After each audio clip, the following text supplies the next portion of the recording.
We are in the African church, the village of Old Salem, which is the oldest African church in the state of North Carolina. This is a very sacred place here.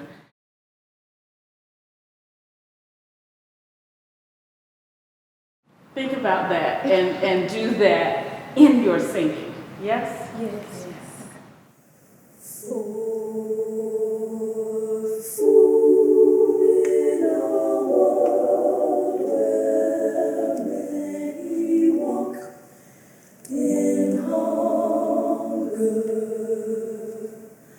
I have always felt, as a result of hearing the recordings, like we had help. It just seemed as if there was extra help.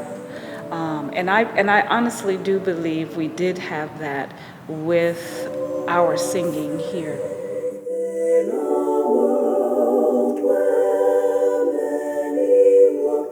I think that it's such a great opportunity to sing in such a historic place. Come on, energy. I was actually thinking about my ancestors that came here. It's an awakening for me to really appreciate where our country has come, but to also see that now I'm not an enslaved person, and I have a right to speak out about injustices I see in the world. And because I have that opportunity, that right, the things that I see now that aren't correct as it pertains to racism and discrimination in this country, I need to speak up because I have that right to do so. Being able to sing that with my counterparts, it's just a joy to be able to do that and to be able to, in a way, emulate what was happening back then.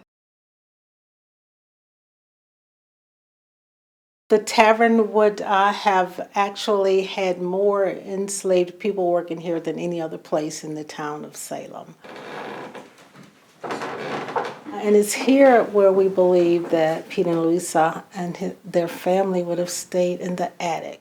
I was able to catch my thoughts and kind of get in tune with what maybe Louisa or Peter were thinking when they would be up here and just what things would have been like for them up here.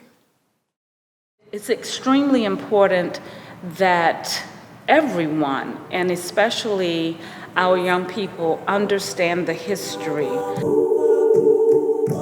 There was bloodshed, there were tears, there were all kinds of manual labor that happened in order that they be able to worship in the places that they all would like to worship in, and to be educated in any space or place that they would like to.